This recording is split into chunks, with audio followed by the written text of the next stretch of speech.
Hello बच्चों, अब हम पढ़ेंगे बिल्स ऑफ एक्सचेंज का क्वेश्चन नंबर 13। तो जिसमें दिया गया है ए ने बे से 15,000 रुपये का माल खरीदा और पूरी रकम के लिए बे द्वारा लिखे गए 2 बिलों पर स्वीकृति दे दी। एक बिल 5,000 रुपये का और 1 माह की अवधि का और दूसरा 10,000 रुपये का 3 माह की अवधि का था। पहले बिल की रकम भुगतान तिथि पर चुकता कर दी गई। दूसरे बिल के बदले 10,150 रुपये का 3 माह की अवधि का एक नया बिल लिखा गया, जिसे ए ने स्वीकार कर लिया। अवधि समाप्त होने पर उसका भुगतान हो गया। दोनों की बहियों में इन लेन देनों का लेखा किस प्रकार होगा? तो आइए अब हम इसका सॉल्यूशन देखते हैं।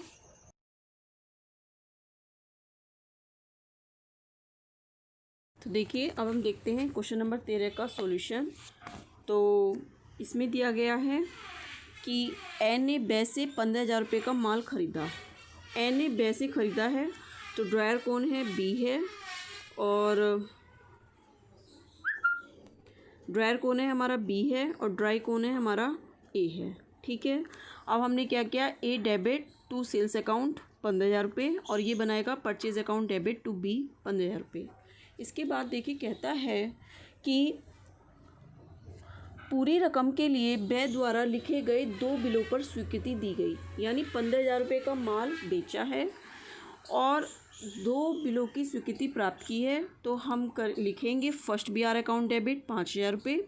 तो देखिए, पहला बिल था 5,000 रुपये का और दूसरा बिल था जो कि 2 माह का था और दूसरा बिल था 10,000 रुपये का जो कि 3 माह का था।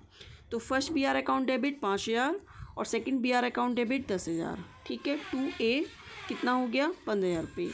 ये जस्ट इसके अपोजिट बना देगा। B debit to first BP to second BP. First BP 5,000 और सेकंड बीपी 10,000। ठीक है, इतनी बात क्लियर हो गई आपकी।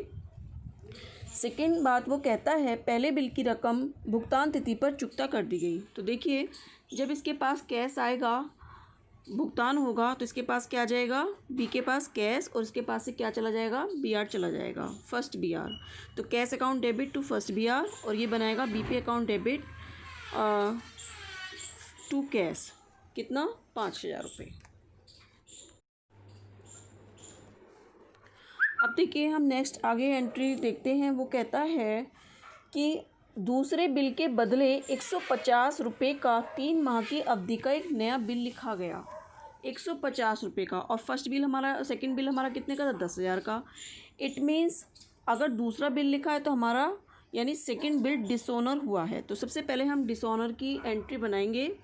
ए debit to second B R और ये बनाएगा second BP account debit to B 10,000। ठीक है, फिर कहता है कि जिसे ए ने स्वीकार कर लिया। अवधि समाप्त होने पर उसका भुगतान हो गया। दोनों की बहियों में लेन देनों का लेखा किस प्रकार होगा? अब देखिए, जो सेकंड बी आर इन्होंने स्वीकार किया था वो 10,150 का था।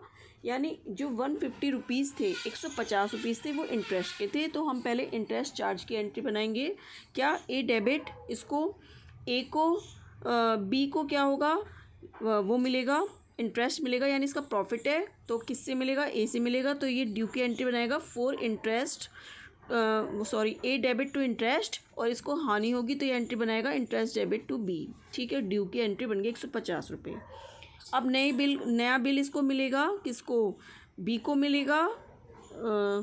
तो ये लिखेगा new B R debit to A. ठीक है, क्योंकि बी को मिला और किससे मिला? ए से मिला।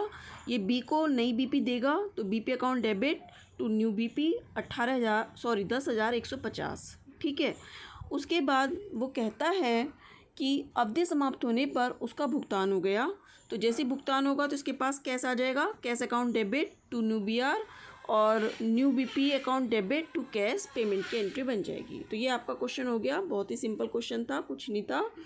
और आपको कोई भी प्रॉब्लम हो तो आप मुझसे कमेंट करके पूछ सकते हैं। आपको मेरा ये चैनल अच्छा लगा हो तो आप प्लीज़ इसको सब्सक्राइब कीजिए, लाइक कीजिए और बेल आइकन का बटन प्रेस करना ना भूलें। Thank you.